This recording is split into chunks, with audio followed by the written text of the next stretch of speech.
عشان تبقى راجل مبيعات مميز لازم تدرس صح وتطور من نفسك. الدراسة الجادة، الدراسة الجادة، وإنك تنكب على دراسة كل فترة تطور بيها من نفسك وتطور بيها من شغلك وتطور بيها من أسلوبك. ده هيخليك إنك أنت راجل متفوق في شغلانتك.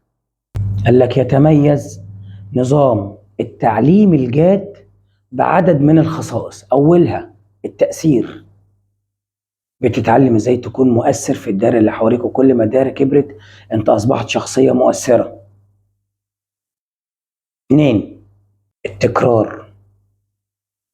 انك بتتعلم مرة ورا التانية ازاي تبقى بيرفكت تقريبا في كل حاجة، في مظهرك، في اسلوبك، في كلامك، في شكلك، في دخلتك، في بيعتك، في قفلة البيعة.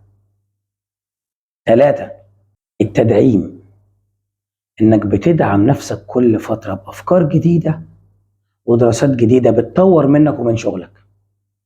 طيب، المرحلة اللي بعدها يا جماعة هتكلم في شغلانتي أنا بالذات اللي هي التأمين.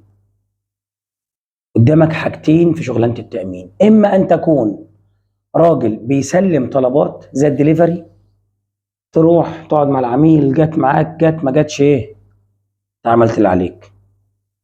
ولا تكون راجل تبيع الطلب وتقفله وتاخد فلوسه في إيدك. اختار بين الاتنين وشوف نفسك أنت واقف فين. ولكي تصبح بطلا في مجال المبيعات وتصبح شخصية مفيش منك اتنين في مجال المبيعات، عليك بالكم خطوة اللي أنا هقولك عليهم دلوقتي. المظهر: ادخل على العميل وانت لابس أشيك طقم كاجوال عندك، هيعتبرك بتهزر. انت داخل عليه بطقم كاجوال، احنا رايحين النادي. لكن جرب تدخل على عميل فورمال، بدلة سادة، كرافات شيك، قميص أبيض، شعرك متسرح تسريحة بسيطة، شنطتك في ايدك، اللوجو بتاع شركتك على طرف بدلتك ايه، ناحية الشمال. وادخل للعميل بالفورمال. اول ما يشوفك عقله على طول هيترجم ان بيزنس، انا هشتغل، ده الراجل ده جاي لي في شغل، مش جاي يهزر. مظهرك 30% من دخلتك، فخلي بالك من مظهرك. ب، الاعتزاز، اعتز بشغلانتك. الصدق، خليك صادق مع العميل. الاخلاص، اخلص للعميل وخليك امين معاه. الاستماع، اول ما العميل يفتح بقه عشان يتكلم اقفل بقك واسمع كويس لكل حرف العميل بيقوله. يبقى الاعتزاز والاخلاص والصدق والاستماع، دول ورا بعض كده. طيب، جيم، الاسلوب. في مثل بيقول لك لكل شيخ طريقه. اقعد قدام المرايه وحط لنفسك تاتش واسلوب في الكلام يختلف عن الاخرين.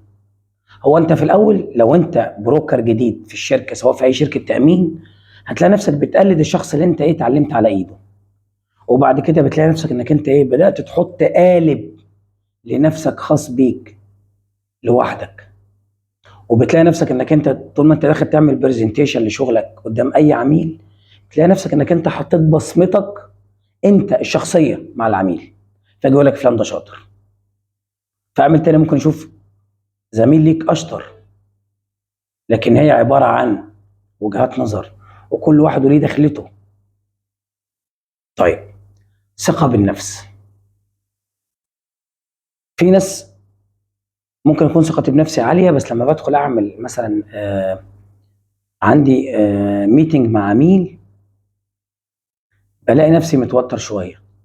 ما تبينش ده، وخلي فيه دايما تواصل بصري بينك وبين العميل. ده اول اساسيات التواصل الجيد، التواصل البصري. ما تتكسفش تبص للعميل، لا بص له ببصه هاديه. تحقيق الثراء. شغلانه السيلز والمبيعات حرفيا ممكن تخليك من شخص دخله بسيط لشخص غني، وده بيعتمد عليك وعلى مجهودك. خلي دايما عندك رغبة. عارف لو فقدت الشغف ناحية الشغلانة بتاعتك وبطلت تحبها، حرفيا مش هتعرف تبيع. فدايما خلي عندك الرغبة في الشغل، ودايما خلي عندك الحماس الشديد ناحية شغلك، واعتبر انك انت لما تنزل تبيع لأي بني آدم كأنك انت داخل انت وهو حلبة مصارعة. لو انت تقبل انك تتضرب وتطلع مهزوم، انا ما اقبلش. شوف انت بقى انهي طرف في الاتنين اللي جوه الحلبة، الفايز ولا المهزوم. ولو قبلت على نفسك انك تتهزم مرة، ممكن تفضل مهزوم كل مرة. فخد بالك من احلامك ومن عاداتك. دي اهم نقطة وخليتها اخر حاجة. ما تاخدش اعتراضات العملاء بمحمل شخصي. العميل ممكن يكون حصل معاه موقف مع مندوب قبلك، والمندوب ده ما كانش امين معاه، احنا مش ملايكة. فلما تلاقيه بيتكلم عن الشركة بيتكلم مثلا بصورة مش لطيفة وباسلوب حماسي شوية او اسلوب استفزازي شوية، استحمله. استحمله، لان ممكن لو استحملته وخدته بابتسامة واعتذرت عن الموقف السيء اللي حصل معاه، واتكلمت معاه وفهمته الخطأ او الدروب اللي حصلان بينه وبين زميلك او بينه وبين الشركة، وان زميلي ممكن يكون اخطأ وده لا يمثل الشركة، فبالتالي انت ممكن تكسب العميل في صفك وهيحترمك، وممكن يكون فتحة خير عليك كبيرة. فخد بالك، انت ممثل للشركة، فيجيب سيرة الشركة بصورة مش لطيفة، ده ما وصلكش انت. تمام؟ فخد بالك من النقطة دي. استناني الحلقة الجاية مع ميلاد روحي في ديناميت. ما تنساش تعمل سبسكرايب وتفعل الجرس. نهاركم سعيد.